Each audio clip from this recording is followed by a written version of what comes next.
kar začetka naj povem, da nismo zelenci, kar se tiče vlaganja prošenj pri Evropski uniji.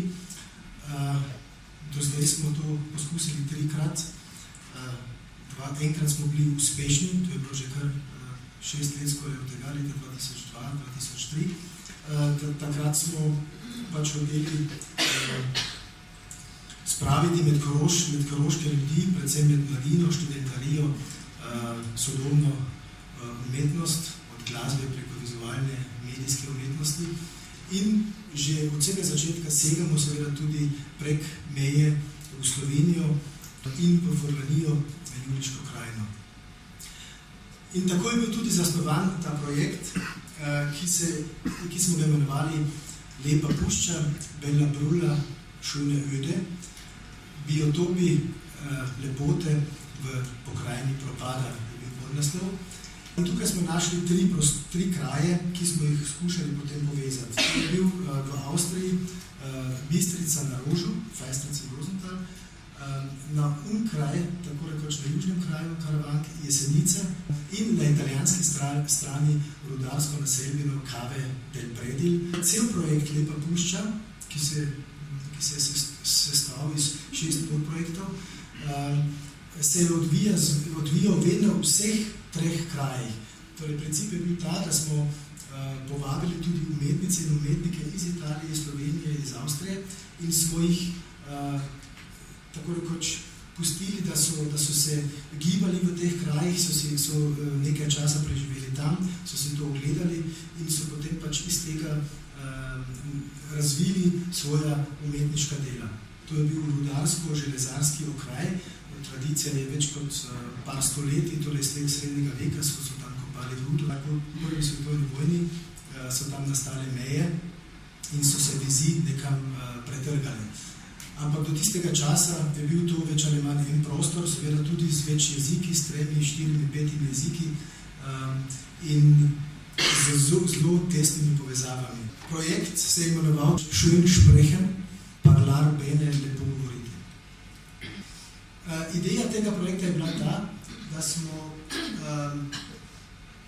da smo šli vse kraje in poiskali določene situacije, ki smo jih opisali z čisto preprostimi stavki, jih prevedli v vse 6 jezike in smo potem takšne tablice namestili po tem kraju in zaznamovali neke vrste pohod po kraju. Ti kraji so recimo v 1980 letih doživeli propad te nekdaj močne industrije, železarske, jeklarske, rudarske, in so začeli propadati in s tem so se seveda porajali vsi socialni in ekonomski problemi. In prav ta propad, razpad, te težave, te krize so nas zanimale. Železnica je nekoč povezovala in še danes povezuje Beljak, Filah z Jesenicami skozi Karavanški predor in je včasih šla tudi potem proti zapadu, mimo Kranjske gore, proti Trbižu. To je bil prvi projekt, katerim smo to začeli, Lepo puščo, se je imenoval Anban prihod Partenca. Povabili smo mladega koroškega režiserja Tomasa Vošica, da nam je pripravil nek pohodniški road, nek pohodniški movie.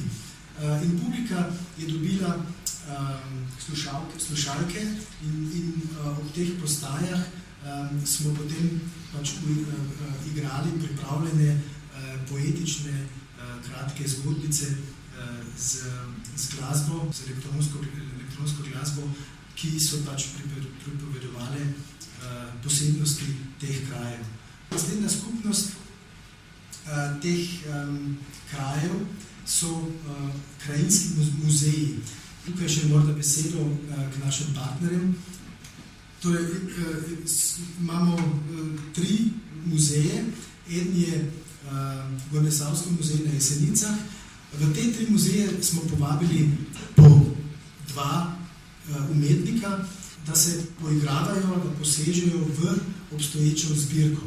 In vsakeč smo imeli seveda vsaj en ali dva avtobusa publike, ki smo jo tudi pripeljali iz Avstrije.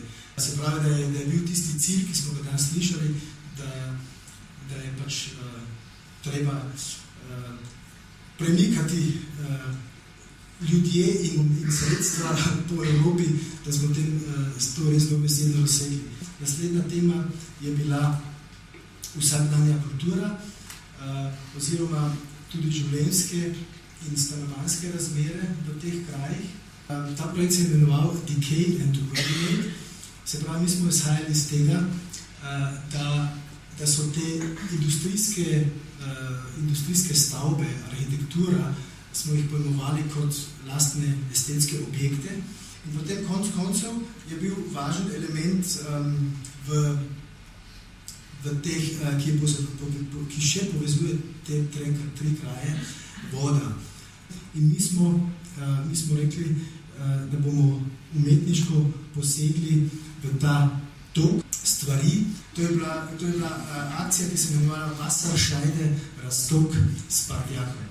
Kot ste itak že opazili, so bili vsi projekti interdisciplinarni, se pravi, da smo pač spajali različne zvrsti umetnosti, tako da je tudi v tem smislu seveda ustrezalo na eni strani našem delovanju, kot delamo ponavadi, in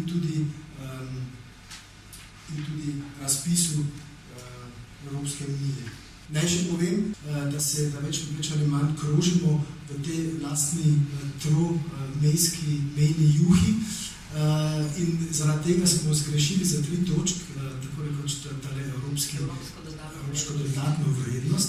Upam, da bomo tukaj uspeli, saj smo celo obzorje še malo razširili, s tem, da smo kontaktirali in motivirali 6 nadaljnih evropskih partnerjev, ki so se nam pridružili kot asociiran partner.